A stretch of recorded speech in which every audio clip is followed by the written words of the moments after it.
sedulur kepermanan nggon warung VOE, aku Sak Supri dan aku Nadia Majid. Kepethuk maneh nih. Di mana nih, Cak? Taman Nasional Mall. bener. Tapi bukan mall ya? Ini sakjane alun-alun. Tapi jenenge mall. Namanya The Mall, jadi banyak orang terkecoh. Heeh. Tapi akeh turis dan ini daun-daun wis mulai mau masukin musim gugur kita. Musim gugur. Waduh. Tapi juga Indah. apa namanya anak-anak juga pada sekolah. Sekolah ya. Tapi tadi ada banyak anak yang kayaknya berlibur ke Washington DC. Washington DC ini memang salah satu tujuan turis, Nat. Terutama turis wisata sejarah, wisata politik. Wisata Jadi politik, wisata sejarah, dan monumen. wisata monumen, museum juga akeh. Museum dan monumen untuk tugu-tugu peringatan ku memang pusatnya nek nggon Washington DC. Ngomong peringatan Nat. Minggu wingi iku. Pas tanggal 28 Oktober itu kan Rakyat Indonesia memperingati Sumpah Pemuda di dunia global. Pemuda sekarang yang sedang benar berjuang bergulat melawan hidupnya. Mesakno. Bahkan di Amerika pun tantangan terberat mereka adalah pengangguran. Satu di antara enam pemuda Amerika itu nganggur, Nat. Terus secara global itu diperkirakan jarene ILO itu, dudu anu lho iku. International Labour Organization. Dudu pilo lho ya. Pilo lek bantal ya. Sekitar lebih dari 80 juta pemuda di dunia itu nganggur. Oh, ya Sing paling terparah itu di daerah Afrika sama Timur Tengah. Mary Shaver adalah seorang pengangguran. Ia mencari kerja seperti 81 juta pemuda lainnya di dunia. I've been hunting.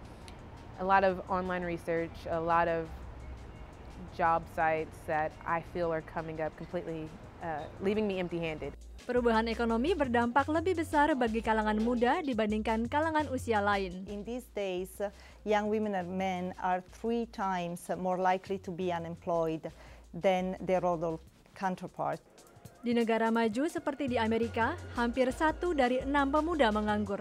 Namun seperti yang ditunjukkan laporan tadi, pengangguran pemuda adalah masalah global, mempengaruhi berbagai jenis ekonomi dimanapun di dunia. Timur Tengah dan Afrika Utara memiliki angka pengangguran pemuda paling tinggi di dunia. There is a youth bulge in the Middle East, which means that a very high percentage of the population is young.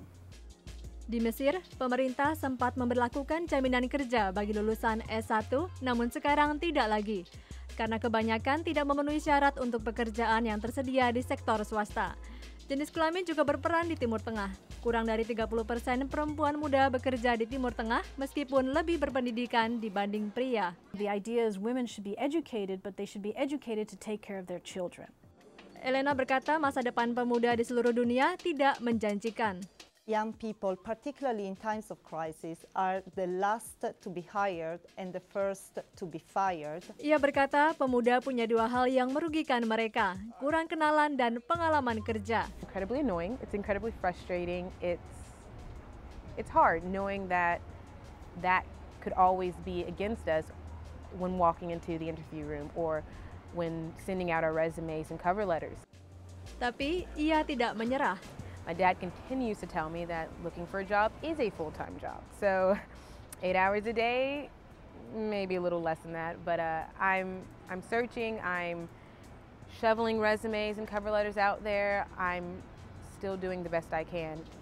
Pemuda seperti Mary berharap ekonomi pulih dan lapangan kerja kembali terbuka agar waktu dan bakat mereka tidak sia-sia. Segitu banyaknya ya pemuda yang nganggur di dunia. Bener sedih aku, Nat. Padahal kan pemuda itu kan tulang punggung bangsa. Bung Karno pernah bilang begitu. Makanya kalau satu bangsa mengabaikan pemuda, saya pikir kok masa depannya akan muram itu. Dan kan rentan kan, misalkan banyak pemuda yang nganggur, ngamuk, iso ngamuk, Nat. Nah itulah, kasihan kalau jadi pemuda sekarang ini. Nanti ada liputan lagi kan Cak ya, tentang peran pemuda dalam pembangunan bangsa saat ini. Jadi, Amerika terutama ya. Tapi kita istirahat dulu tapi. Benar, ngobrolannya parkir dulur, lan diterusno sakwise pesen-pesen iki.